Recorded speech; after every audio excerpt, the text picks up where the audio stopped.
of leadership. Say it with me. The spirit of leadership. One more time. The spirit of leadership. I want to begin today with what I call the introduction to the spirit of leadership. I want to give you some simple, powerful quotes or principles that I'd like for you to capture. Number one, it's not what you are that holds you back. It's what you think you are not. I repeat, it's not what you are that holds you back. It's what you think that you are not. That's what holds you back. Number two, you cannot always control circumstances, but you can always control your own thoughts. You cannot always control circumstances, but you can always control your own thoughts. Number three, nothing changes until your mind changes. Nothing changes until your mind changes. 4, information does not bring transformation. Conversion does. Information does not bring transformation. Conversion does. I just want to comment on this one for a brief moment. How many of you have said, this person sitting in front of me have been here for the last 15 years, hearing all this great teaching, and still got bad ways? You said that. I know you did. Or you might have said, the person sitting 5 seats from me have been coming here for the last 12 years and hearing all of this wonderful, quality, faith-filled, positive teaching and still haven't changed. Still the same person, still the same attitude, still the same problems, facing the same sins, struggling with the same difficulty. I mean, haven't they learned anything? Well, the answer is in the statement. Let's read it together again. Information does not bring transformation. Conversion does.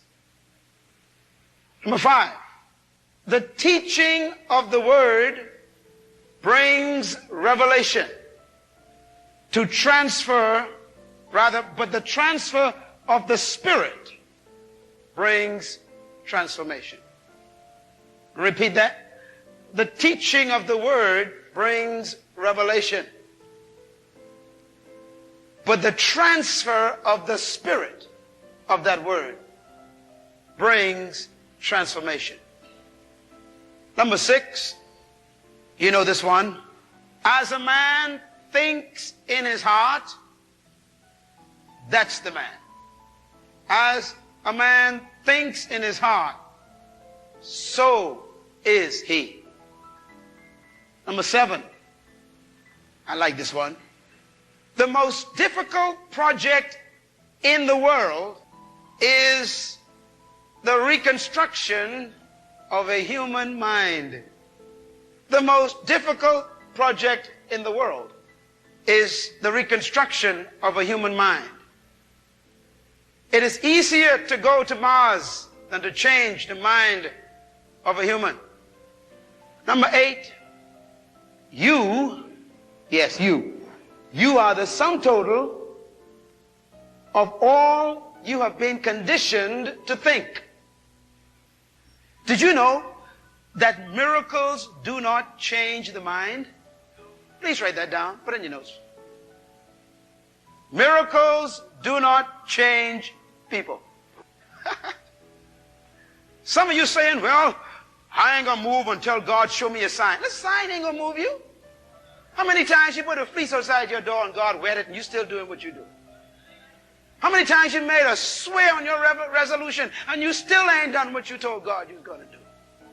Who in this house and watching this program and driving down the road listening to this tape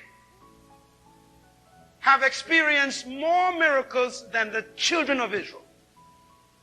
None of us.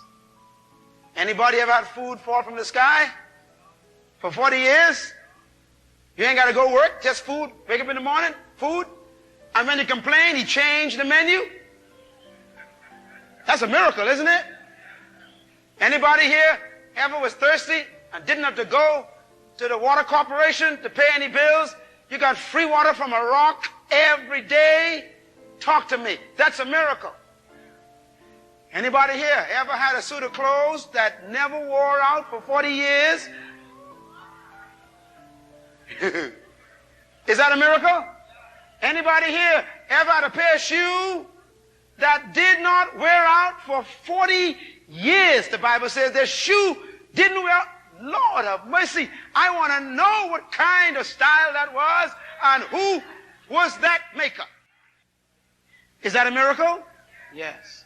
Anybody ever been sick and instead of going to the hospital and paying the doctor $40 for the first visit? No, you were sick and you went and looked at a brazen serpent on a pole. I'm talking about free health care. Instant healing just to look at the stake. All the stuff just left you. You were healed instantly. I mean, that is a miracle. None of us had those kind of miracles. Anybody ever seen a pillar of cloud by night telling you what corner to go through? Or a cloud by day that tells you what curve to and bend to avoid? No, we've never had that kind of guidance, and yet these people had it for 40 years. And let's read what people who saw miracles thought. Verse 17. When Pharaoh let the people go, everybody get it? Exodus 13. When Pharaoh let the people go, you ain't gonna believe what you read. Watch this. God did not lead them on the road through the Philistine country, even though that was shorter. Underline that. Now, my wife and I went to Egypt some years ago, and we were amazed. We traveled from Israel to Egypt. And we got there so quickly, I thought they went in another place. And then I realized we flew over the Sinai Desert, and we landed in Cairo. And when we was up in the air, you could see Israel, and you could see Egypt at the same time. And I said, wait a minute. 40 years, and I found out from my guide that the distance between Egypt and Israel is a 35-day walk. 1 month.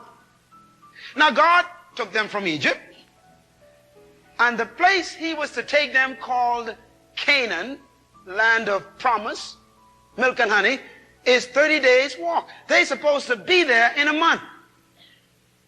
It took them 40 years and they still didn't make it. That's a long walk to nowhere. Now, I want you to watch this statement. The Bible says when God delivered them out of Egypt, he did not lead them on the road through the Philistine country, even though that was shorter. He could have gotten them there in 1 month. Watch the problem. Because God said, God's thinking now, if they face war, they might change their, what's the word? Minds. God brought them in the mind already. He said, these people are delivered from oppression, but I got to deal with this mind they got. If they face war, they will change their minds. And look what he says, and return to Egypt. Could you imagine that the mind is more powerful than a promise? Wow. No matter what God promised you, if your mind can't handle it, you won't get it. Now that's tough revelation. As big as his promises are, they depend on your attitude. This is revelation to me. So all that prayer you praying, you got to make sure your attitude is ready for the answer. Your mentality determines the fulfillment of God's promise for your life. How you think determines whether you receive what God told you is yours. Therefore, I think what God spoke to us today prophetically must be heard by everybody again. I have prepared a table for you, but I want you to prepare for the table. My point is this: they refused to change their minds. Write this down. They were victims of mental and historical conditioning. They were victims. That's the problem, Hal. They were victims of mental and historical conditioning. I'm speaking in the 21st century right now. We have become victims. You know, a victim is somebody who can't help what they're doing. Of historical conditioning. It's a history of conditioning. God obviously believes that it is possible to change people's minds after they have been under oppression for 400 years. God believes it is possible to change people's minds. If he didn't believe it, he wouldn't have attempted it. The people failed to change their minds, even though God believed they could. The people failed.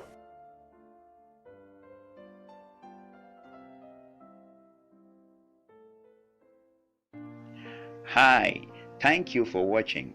Please, you can support our work and get access to full videos plus exclusive content on our Patreon page. Don't forget to subscribe and hit the likes button.